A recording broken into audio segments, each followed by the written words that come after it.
अस्सलाम वालेकुम वीरो ते भरावो। अज साडा मूड बन गया कि घोड़ी कड्ढिए बाहर ते इनू घाह शाह खवाइए ते नाल खनकना शनकना मारिए। इदा बछेरा असां रहन दिता अंदर ही, मतलब कि साडा मजनू असां अंदर ही रहन दिता ते फिर अस हून मारदे इनू खनकना ते फिर बहाने किड्डी लो। हाँ भाई, खनकना शनकना मार छड़िया, साफ सुथरी कर छड़ी। कमेंट करके दस्सिओ कैसी होई है।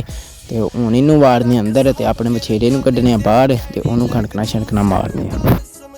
हाँ भाई, अपने बछेरे नू रस्सी पा लईए ते कड़ियाला भी पाया ये ताज़ा ताज़ा ही पाने इनू कड़ियाला ते हूँ खनकना मारन लग गए ते वेखो हूँ इनू भी साफ सुथरा करने ते फिर तुहानू वहाने कि कैसा बनया ते कैसा नहीं। वाह चिरे तू खनकना नहीं सी मारिया इनू, पर अज सलाह बन गई।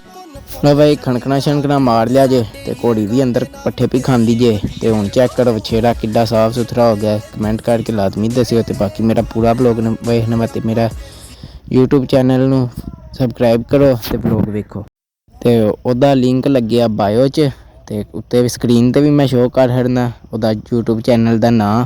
ते हूँ इनू वाड़ने अंदर बड़ा हो गया इन्ना। बाकी आए सी अपना अज दा छोटा जिहा ब्लॉग ते इस ब्लॉग दा इत्थे करने एंड ते बाकी अल्लाह हाफिज़।